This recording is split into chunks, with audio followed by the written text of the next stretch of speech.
मत चोरीचे आरोप एकीकडे सुरू असताना याच मुद्द्यावरनं आता बच्चू कडू यांनी खळबळजनक दावा केलाय। मतदार यादीतील 10,000 मतं वगळण्याची ऑफर होती असं बच्चू कडू यांनी दावा करत म्हटलेलं आहे।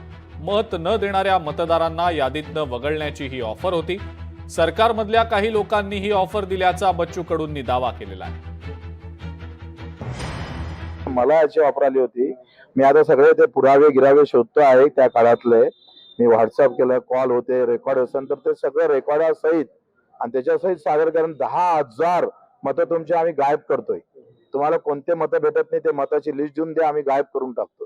अशी ऑफर तुम्हाला आली होती? हा, पक्षाची होती का? पण आम्ही बम जोमात होतो ना, आम्हाला वाटलं जमतेच आपलं, कशाला काय गायब करायचं, होऊ दे आले। बच्चू कडू जे म्हणतात ते सत्य आहे। आज गावगाव अशा पद्धतीनं कार्यकर्ते मतचोरीचे प्रकार समोर आणतात आणि माझ्या माहितीप्रमाणे आज राहुल गांधी मतचोरीच्या संदर्भात 16 दिवसाची यात्रा बिहारमध्ये करतायत आणि हा विषय एक अतिशय प्रभावीपणे जनतेसमोर आला आहे। लोकशाही धोक्यात आणण्याचा हा प्रकार आहे। त्यामुळे बच्चू कडूंसारख्यांना पाडण्यासाठी भारतीय जनता पार्टीने अशा योजना, लोकसभेनंतर विधानसभेचे मतदान झालं जे 5-5 वर्षात वाढलं नाही, एवढं मतदान एवढं 3 महिन्यात वाढलं होतं आणि त्याच्यामुळं हे तर स्पष्ट झालेलं आहे की निवडणूक आयोग भारतीय जनता पार्टीचा बटीक बनलेला आहे।